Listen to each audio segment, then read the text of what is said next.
Alors, mon travail était d'étudier l'impact de la fermentation malolactique qui se déroule sur tous les vins rouges et quelques vins blancs, sur la note fruitée des vins, et des vins rouges en particulier.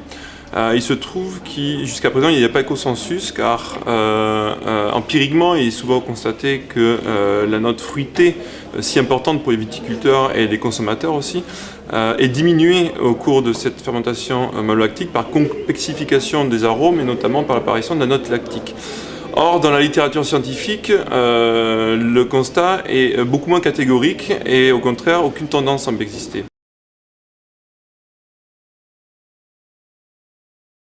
Non, au contraire, en fait, j'ai ouvert des pistes, j'ai passé énormément de temps à développer les méthodes d'analyse et ce que j'ai fait, c'est que j'ai pu dresser un bilan assez exhaustif de l'impact de la fermentation malolactique sur les marqueurs de l'arôme fruité et ce qui a permis d'ouvrir des pistes de recherche qui sont repris actuellement puisque mes travaux sont continués par une autre thèse financée par des industriels d'ailleurs.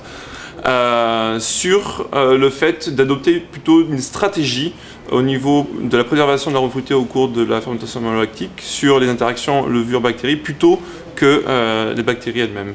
Mais il est vrai que c'est très complexe.